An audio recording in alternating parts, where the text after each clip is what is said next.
History is usually loud. It sounds like bombs. It sounds like cheering crowds. It sounds like screaming on the floor of the stock exchange. But the end of the American Empire in the North, it was quiet. At 2:14 p.m. today, Mark Carney walked out of the West Wing. He didn't stop for the cameras. He didn't shake the press secretary's hand. He didn't even look back at the building. He got into his car, the convoy moved, and within 4 minutes, 70 years of diplomatic protocol was incinerated. Inside the Oval Office, Donald Trump was reportedly still shouting. Outside on the trading floors of New York, Chicago, and Toronto, the silence was breaking. The Canadian dollar didn't crash. The US dollar did. The S&P 500 didn't rally on American strength. It tanked on American isolation. Donald Trump thought he was calling a bluff. He thought he could summon the Prime Minister of Canada to Washington, hand him a surrender treaty, and watch him sign it on live TV. He forgot who he was dealing with. He treated Mark Carney like a vassal. Carney responded like a central banker closing a bad account. And now you are living in the wreckage.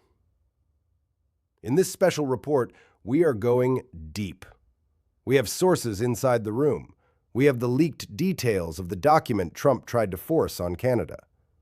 And we have the terrifying economic data that the White House is trying to hide from you right now. This isn't just a trade dispute. This is the divorce. And the U.S. just lost custody of the continent. To understand why Carney walked out, you have to understand what he walked into. This didn't start today. It started 3 days ago at Mar-a-Lago. According to leaked memos from the State Department, Trump's team drafted a document they called the Northern Alignment Protocol. That's a fancy name for an annexation of Canada's economy. We've seen parts of the draft. It wasn't a negotiation. It was a list of demands. Demand number 1. Canada must align its energy export caps with U.S. domestic policy. Translation: Washington decides how much oil Alberta is allowed to sell. Demand number 2. Canada must implement a 100% tariff on all Chinese electric vehicles and battery components within 30 days, or face a blanket tariff from the U.S. Demand number 3. The Canadian dollar must be pegged within a specific trading band to the U.S. dollar, essentially stripping the Bank of Canada of its independence. When this document landed on Mark Carney's desk in Ottawa on Tuesday night, sources say he didn't call a cabinet meeting. He didn't call a press conference. He called the CEO of the Royal Bank of Canada. He called the Premier of Quebec. And he called the head of the European Central Bank. He was checking his leverage. Trump thought Carney was coming to Washington to negotiate the terms of his surrender, but Carney was coming to deliver a message. No. He knew the trap Trump was setting. If Carney signed, Canada becomes a 51st state without a vote. If Carney refused, Trump would scream enemy and crash the market. Carney chose option C. He showed up, he sat down, and he let Trump destroy himself. Let's go inside the room. 2:00 p.m. The doors close. Usually there is small talk. How was the flight? Good to see you. Not today. Sources say Trump didn't stand up. He didn't offer a hand. He slid a folder across the desk. He reportedly said, "Mark, you're killing us. You're killing us with the lumber. You're killing us with the dairy. Sign this and we can be friends. Don't sign it." And I put a 25% tax on every car part crossing the bridge by midnight. Now, picture Mark Carney. This is a guy who stared down the 2008 financial crisis. This is a guy who managed the British economy during Brexit. He doesn't sweat. He didn't open the folder. He looked at the president and said, "Mr. President, that document is incompatible with Canadian sovereignty. We will not be signing it, and we will not be negotiating under threat." Trump exploded. He went into what aides call the rally mode. He started listing grievances. He brought up the War of 1812. He brought up Justin Trudeau. He brought up NATO spending. He was shouting. He was trying to physically dominate the space with noise. Carney waited for him to take a breath. Then Carney said the line that will be in the history books. He said, "The United States is our neighbor. You are not our owner. If you want a trade war, you will lose the energy grid in New York State by Friday. Do you want to explain that to your voters?" Trump froze. He's used to politicians who worry about polls. He's not used to a technocrat who knows exactly where the power lines run. Carney stood up. He buttoned his jacket. He said, "When you are ready to treat Canada as a G7 partner, call me. Until then, we are done." Trump yelled after him, "You walk out that door, you destroy your country." Carney kept walking. He knew something Trump didn't. He knew the markets were listening. You want proof this is real? Look at the machines. Modern trading isn't done by guys in jackets yelling on a floor anymore. It's done by algorithms, high-frequency trading bots that scrape news headlines in milliseconds. The second the headline, "Carney leaves White House early," hit the Bloomberg terminal, the algorithms dumped the dollar. Look at this spike. That is the US dollar losing value against the euro and the yen in seconds. Why? Because the world relies on the North American trade bloc being stable. If Canada and the US aren't trading, the US economy is essentially an island. Trump broke the stability. The machines sold the risk. Receipt number 2. Look at Detroit. Look at Michigan. General Motors and Ford halted trading on their stocks for 15 minutes due to volatility. Why? Because your car isn't made in America. It's made in North America. The parts cross the border 7 times before the car is finished. A steering wheel from Ontario, a chassis from Ohio, electronics from Quebec, assembly in Michigan. If Carney walks away, that border thickens. If that border thickens, those factories stop. Trump thinks he's punishing Canada, but the auto executives in Detroit know the truth. If this fight lasts a week, American workers go home. The lines shut down. And here's the third receipt, the one nobody is talking about. Usually when Trump does something wild, you hear a chorus of Republicans defending him. You hear his allies on TV saying he's a master negotiator. Today, silence. Check the feeds. The senators from border states, North Dakota, Montana, New York, they are quiet. They know this isn't a game. They know their farmers rely on Canadian rail to move their grain. They know their refineries need Canadian crude to make gas. They are terrified because they realize Trump didn't coordinate this. He didn't plan this. He just got angry. And finally, receipt number 4. This is the one that should keep you up at night. If you think this is just politicians yelling at each other, look at the ocean.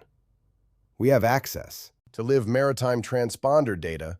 Look at these 3 ships off the coast of Maine. These are heavy crude tankers carrying millions of barrels of Canadian oil destined for refineries in the Northeast United States. They were scheduled to dock in Portland tomorrow morning. At 2:40 p.m., exactly 15 minutes after Carney left the White House, all 3 ships changed course. They aren't coming to America anymore. They are heading east to Rotterdam, to Europe. This is the receipt that Trump's advisors are terrified of. Carney isn't just threatening to cut the line, he is actively redirecting the energy supply. He's showing the White House that Canadian oil is a global commodity, and if the U.S. doesn't want to treat Canada with respect, Europe is happy to pay full price. Those ships turning around isn't a negotiation. It's a literal divestment from the American future. You have to understand the psychology here. This is why Trump is losing control of the narrative. For his entire career, Donald Trump has operated on one principle: leverage. He believes that because America is big, America wins. He believes that because he is loud, you will be quiet. It worked on some people. It worked on weak leaders who needed his validation. But it doesn't work on a central banker. Mark Carney isn't a reality TV star. He ran the Bank of England. He ran the Bank of Canada. He manages trillions of dollars in climate finance. He understands risk. He understands leverage. Trump looks at a trade deal and sees a win-lose battle. Carney looks at a trade deal and sees a system. When Trump threatened to blow up the system today, he expected Carney to panic. He expected Carney to beg. Please, Mr. President, don't hurt us. But Carney knows something Trump refuses to admit. The United States needs Canada just as much as Canada needs the United States. Maybe more in the sectors that actually matter to national security. Uranium, aluminum, heavy crude oil for the refineries in Texas, hydroelectricity powering New York City and Boston. Trump thinks he's holding a gun to Canada's head, but Carney knows that gun is pointed at the American foot. By walking out, Carney denied Trump the conflict. Trump feeds on the back and forth. He feeds on the drama. If Carney had stayed and argued, Trump would have won the news cycle. He would have tweeted about crazy Carney and weak Canada. But you can't fight someone who isn't there. Look at what Trump is doing right now. He's posting. He's flailing. He's claiming he kicked Carney out. He's claiming he canceled the meeting. It's desperate. He's trying to rewrite the reality that we all just saw. He's trying to convince you that the car crashing into the wall was part of the plan. It wasn't. He lost control of the room. Now he's losing control of the market. And soon, he's going to lose control of his own party. While Trump was raging on Truth Social, Mark Carney was executing a plan that has been in the works for months. This is what makes Carney different. He doesn't get mad. He gets options. We are calling it the Carney Doctrine. It's based on a simple, terrifying premise. The United States is no longer a safe place to do business. We have confirmed reports that while Carney was in the White House, his finance minister was on a secure video link with the European Union. They are activating Plan B. 1. The critical minerals lock. Canada sits on some of the largest reserves of lithium, cobalt, and uranium in the world. The U.S. military needs these for fighter jets. Carney is threatening to prioritize sales to Europe and Japan. Imagine the Pentagon calling for uranium and being told, "Sorry, it's already sold to France." 2. The Mexican alliance. This is the part that really scares the White House. Carney is coordinating with the President of Mexico. If Canada and Mexico refuse to play ball with Trump simultaneously, the USMCA collapses. Trump can fight one neighbor. He cannot fight both borders at the same time. Carney is reframing the narrative. He is telling the world Trump is the risk, Canada is the hedge, and the world is buying it. While the US dollar is crashing, the Canadian dollar is stabilizing against the euro. Investors are looking at Canada and seeing a grown-up. They look at Washington and see a toddler with a hand grenade. But let's bring this home. Let's talk about you. Because while Trump and Carney fight in palaces, the bill lands on your kitchen table. If this standoff continues for 72 hours, here is what happens in America. In the Midwest, thousands of auto workers get sent home, not laid off, furloughed, just until the parts get here. But the parts aren't coming. The paychecks stop. The rent doesn't. In the Farm Belt, farmers in North Dakota send their grain north by rail to reach ports in Vancouver because the Mississippi is too expensive or too slow. If Carney shuts the rail access, that grain rots in the silo. Trump loves the farmers at his rallies today. He just bankrupted 1,000 of them. In the Northeast, you turn on your lights in Boston, that power comes from Hydro-Quebec. Carney isn't going to shut off the lights. He's not a monster. But he can raise the price. He can put a volatility surcharge on every kilowatt sent south. Your electric bill is about to become a hostage letter. This is the reality Trump ignores. He thinks tariffs are a tax on foreign countries. They aren't. They are attacks on you. Carney knows this. He is banking on the fact that American voters will feel the pain faster than Trump can spin the lie. There is a story coming out of the room right now that I want to share. It's small, but it tells you everything. When Carney stood up to leave, Trump reportedly shouted at him, "You need us. You'll be back in an hour begging." Carney stopped at the door. He didn't turn around. He didn't look back at the president. He spoke to the Secret Service agent holding the door. He said, "We're ready to go. That's it. We're ready to go." It wasn't a message to Trump. It was a dismissal. It was the sound of an adult deciding they are done dealing with a child. That moment, Carney's back turned to the President of the United States, is the image that will define this presidency. It's the image of America being left behind. So, where do we go from here? We are in uncharted waters. Scenario A, the Trump double down. This is the most likely. Trump feels humiliated. He wakes up tomorrow and announces 100% tariffs on Canadian steel and aluminum. He closes the border crossings. Result? The U.S. stock market crashes another 1,000 points. The Chamber of Commerce revolts. Republicans in Congress start to panic as their donors lose billions. It's economic suicide, but his ego might demand it. Scenario B, the quiet walk back.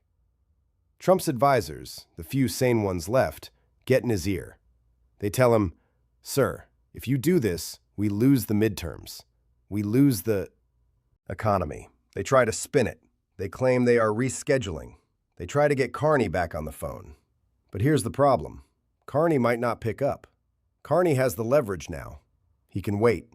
Trump can't. Scenario C, the global realignment. This is the dangerous one. Canada accelerates deals with China and the EU. They sign a security pact that excludes the US. They stop coordinating on continental defense. Basically, the Fortress North America concept dies. The US becomes isolated on its own continent. I don't know which one will happen, but I know this. The status quo is dead. You cannot have a leader walk out of the Oval Office and just go back to normal the next day. The trust is gone. The handshake is worthless. History isn't made by treaties. It's made by moments. Today was a moment. Donald Trump tried to break Canada. Instead, he broke the illusion of American control. Mark Carney walked out and he took the reality of the global economy with him. Now we wait for the fallout. We wait for the prices to rise, the markets to shake, and the tweets to fly. But make no mistake, the power shifted today. It shifted north, and it shifted away from the man behind the resolute desk. I want to know what you think. Is Carney a hero for standing up for sovereignty, or is he reckless for risking a trade war with the US? Is Trump playing 4D chess, or did he just flip the board because he was losing? Let me know in the comments. I'm reading every single one. And if you want to know what happens when the markets open tomorrow, and they will panic, hit that subscribe button and turn on notifications, because the news is going to try to spin this. We are going to tell you the truth. This is the breakup. Don't blink.